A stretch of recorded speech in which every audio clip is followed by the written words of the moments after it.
दुष्ट नरके, अपना भी शरीर, और इन शरीरों में क्या है, ऊपर से चमड़ी लगी है, केवल वही चिकनापन दिखाई दे रहा है, कोई सांवला, कोई गोरा, कोई कैसा, चिकना शरीर।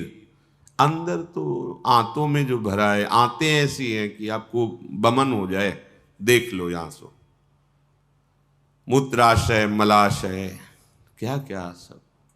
ऊपर से चमड़ी चिकनी है, इसलिए देख करके हमें लगता है कि शरीर में सुख है, हमारे शरीर में सुख है।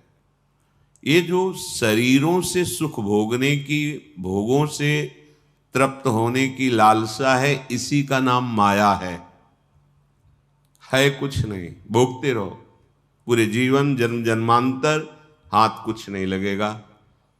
सत्संग नहीं, नाम जप नहीं, विवेक नहीं, तो बच भी नहीं पाओगे, उसी में रमण करोगे, हार जाओगे, उत्साह खत्म हो जाएगा भगवत प्राप्ति का। अब इसके बिना तो हम जी नहीं सकते हो, है कुछ सुख नहीं। आप खुद जो गृहस्थी में, संसार में हैं, आप डायरी पेन रखो अपने पास, किसी भी भोग को नाम जप करते हुए धर्मयुक्त जो भोग है उसको आप देखो भोग के, और उसी समय डायरी से लिखो क्या तुम्हें सुख का अनुभव हो रहा है। उसके बाद लिखो क्या सुख का अनुभव हो रहा है। फिर उसके कुछ घंटे बाद देखो क्या मन की स्थिति है। साधक अंतर्मुखी होकर हर क्षण निरीक्षण परीक्षण करता रहता है अपने हृदय में। बिल्कुल एक भ्रम है, ऐसा लगता है सुख है परस्पर शरीरों में, चाहे पुरुष पुरुष में, स्त्री स्त्री में, या स्त्री पुरुष में, या किसी भी शरीर में। केवल भ्रमात्मक ऐसी माया की वृत्ति है, जैसे स्वप्न में कुछ नहीं होता, पर संयोग की भावना अगर जागृत हो गई तो आपको दोष लग जाएगा, स्वप्न दोष प्रकट हो जाए। क्या हुआ? न कोई व्यक्ति था, न वस्तु थी, क्या हुआ? वो ज्यों का त्यों वैसे ही दिखाई दे रहा है। या दुखद वृत्ति, ज्यों का त्यों, ना कोई अस्त्र था, ना कोई व्यक्ति था, ना कोई दुख था, पर पूरा अनुभव होता है। पर यह कब पता चला कि झूठा था? जब जागे। ऐसे ही अज्ञान की वृत्ति में आपको लगेगा कि इसमें सुख है,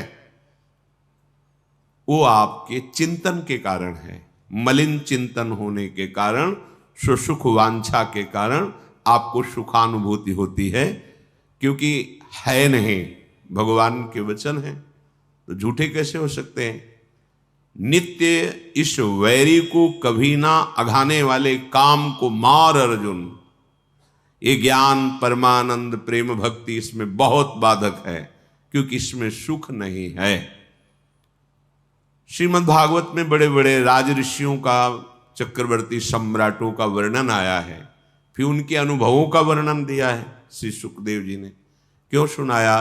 परीक्षित जी तो परम भक्त हैं भगवान के, और आमरण अनशन व्रत लिए हैं, पानी भी नहीं पिएंगे, तो उनको भोग त्याग के उपदेश की जरूरत ही नहीं। तो गंगा किनारे बैठे ही भगवत चरणारविंद में प्राण त्यागने के लिए तक्षक काटेगा 7वें दिन। लेकिन आंतरिक राग महापुरुषों के वचनों को सुनकर मानने से ही छूट जाता है। यहां पूर्णे गतेपि करणे स्वावांत वन निवस राधिका रामे, तुम कान से सुनकर इसे स्वीकार कर लो, भोग कर अनुभव करके त्यागने के सामर्थ्य नहीं रखते हो। जैसे दलदल में फंसकर निकल नहीं सकता।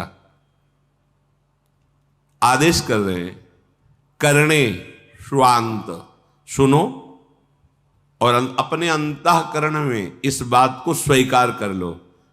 ये मन बुद्धि प्रेरणा करते हैं बड़े दुष्ट स्वभाव के, कि एक बार भोग ले, एक बार चख लें तो पता चलेगा क्या स्वाद है, फिर हम इसका त्याग नहीं। कह रहे पूर्णे गतेपि करणे, तुम पूर्ण रूप से जो तुम्हारे श्रवणेन्द्रिय में शब्द आ रहे हैं इनको मान लो।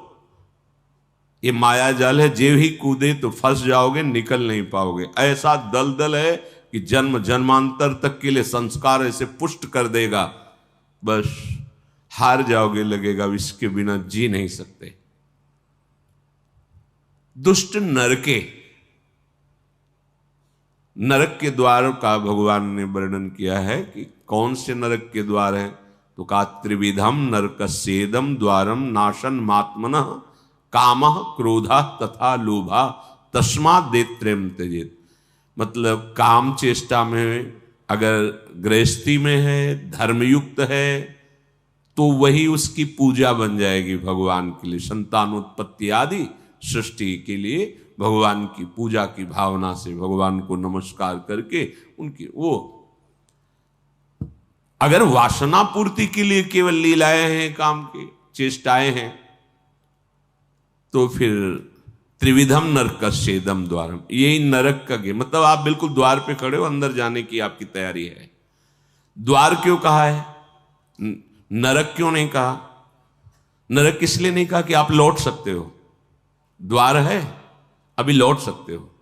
आज से निश्चय करो अब लो निशानी अब ना नशई हो, तो आप आगे नरक नहीं जाओगे, वापस लौट आओगे। और अगर इसी में लगे रहे तो द्वार है, फिर आगे निकल जाओगे, फिर नरक भोगना पड़ेगा। नरक माने यंत्रणा, कष्ट, भयानक कष्ट, दुर्गति जिसे कहते हैं। दुष्ट नरके, ये दुष्ट काम आदि नरक पहुंचाते हैं। पर आकर्षण इतना जोर का है कि इससे जोर का आकर्षण हो तो हमें बचा सकता है। वो प्रभु के नाम में है। आपको अभी निरंतर जो नहीं भजन हो रहा, स्वाद नहीं मिला, इसलिए नहीं, अंतःकरण की ऐसी स्थिति हो जाती है, इच्छा ही खत्म हो जाती है। हम कह रहे हैं तो उस बात को समझो। अगर आपका नाम जब चल रहा है, आप किसी भी भोग को धर्मयुक्त जो हो, और आप फिर उसका अनुभव लिखिए, और जब आपकी कामना हो तो उस अनुभव को पढ़िए कि ये अनुभव हुआ था। अब तेरी बात मानने वाले नहीं। नाम जब करते हुए इसलिए कह रहे हैं कि साक्षी नाम रहेगा, उसके प्रकाश में आप देख पाओगे। नहीं, अज्ञान में तो देखो ना, गंदे पेय पदार्थ पिए, नाली में पड़े हैं, ऐसे पड़े हैं, फिर भी अपने को सुखी मान रहे हैं। निकृष्ट दशाओं को प्राप्त है, फिर भी अपने को सुखी मान रहे हैं। वो भ्रमात्मक बुद्धि जब तक है, वो निर्णय नहीं। नाम जब क्या करता है, नाम जपत आई सब सोही, देव सुबुद्धि कृपा करि मोहि, पोई सुगुन माला रचो, नित्य सुकंठ जो पहिरो तास, जस बरनो हरिवंश विलास, श्री हरिवंश गाय हो। जिसकी नाम की माला चल रही है तो क्या होता है, सुबुद्धि, सुंदर बुद्धि हो जाती है। आई सब सोही, जितने भी भागवतिक सद्गुण सब उसके हृदय में प्रकाशित हो जाते हैं जो नाम जप करता है, तब उसका निर्णय ठीक होने लगता है। विमूत्र श्लेष्म पूजाद्य, इस शरीर में क्या है, विष्ठा भरा है, मूत्र है, बड़ी घृणित वस्तुएं हैं। तो इस नारकी चेष्टा से जब उठोगे तभी तो प्रेम रस का स्वाद मिलेगा। इसके लिए आकर्षण क्यों? आपका लक्ष्य भगवत प्राप्ति। अगर इसमें सुख होता तो बड़े बड़े, जैसे पुररवा जी ने उर्वशी जी का साथ लिया, अंततो गत्वा उनकी दशा हुई कि पागल हो गए उर्वशी जी में। फिर भगवत प्रेरणा से उर्वशी जी आई और उन्होंने कहा तुम्हारी दुर्दशा तुम्हारे काम ने की है। बड़े कठोर शब्दों से जब उपदेश किया तो उनको चेतना जागृत हुई, तब उन्होंने कहा धिक्कार है मुझको, मैं अपने को चक्रवर्ती सम्राट समझता हूं पर विषयों के अधीन हूं। जो वैराग्य उनके हृदय में प्रकट हुआ कठोर व्यवहार से। बिल्वमंगल जी चिंतामणि में आसक्त थे, कठोर व्यवहार ने वैराग्य प्रकट किया और वो श्री कृष्ण प्रेमी बने। तो सबसे पहले चिंतामणि जी को नमस्कार किया कि आपके द्वारा अगर कठोर व्यवहार न हुआ होता तो मैं इस काम चेष्टा से फंसा हुआ अपने जीवन को नष्ट कर देता। पूरी सृष्टि इसी से है, पूरी सृष्टि चक्र, जो कोई निकल जाए तो इनाम है महानंद, परमानंद, द्वंद्वों से मुक्त होकर अपने स्वरूप में स्थित, जिसे ब्रह्मानंद, परमानंद, विज्ञानानंद घन, अखंडानंद, प्रेमानंद, बहुत नामों से संबोधित किया जाता है महासुख को। तो तुम कानों से सुनकर त्यागो। श्रीपाद आदेश कर रहे हैं, बहुत प्रवीणता पूर्वक कह रहे हैं, ये मत सोचो कि मैं अनुभव करके त्याग लूंगा, अनंत जन्म हो गए, इसका अनुभव नहीं है। भोगने के बाद थोड़ी देर आपको वैराग्य रहेगा। अगर थोड़ी बुद्धि पवित्र है, आज के बाद कभी ये भोग नहीं भोगेंगे, गलती पड़ गई। और 2 घंटे बाद फिर वही शुरू चिंतन। अगर चिंतन न करो तो किसी भी भोग में सुख नहीं है। चिंतन के द्वारा संकल्प बनने के बाद सुखानुभूति होती चिंतन में, अब वो क्रिया में उतरता है। तो चिंतन के कारण जो चिंतन में सुख देखा था वो होता नहीं है, पर चिंतन के कारण उसको लगता मैं बहुत सुख भोग रहा हूं। और बार बार वो, कहीं अग्नि में घी डालने से कभी अग्नि शांत होती है क्या? ये कामाग्नि है, जितना इसे भोग दोगे ये बढ़ती चली जाएगी। जैसे बिच्छू के भय से सांप के मुख में हाथ लगा दे, तो बिच्छू का डंक तो जो कष्ट देता है वो थोड़ा, लेकिन सांप का जहर तो मार ही देता है। ऐसे ही काम वेदना की जलन से बचने के लिए काम क्रीड़ा में उतर जाना ऐसा ही है जैसे बिच्छू के डंक से बचने के लिए सांप के मुख में हाथ दे दे। श्रीपाद कह रहे, ये देखो अध्यात्म है, क्यों म्यों का यानी सीधे स्वीकार करने वाली बात है।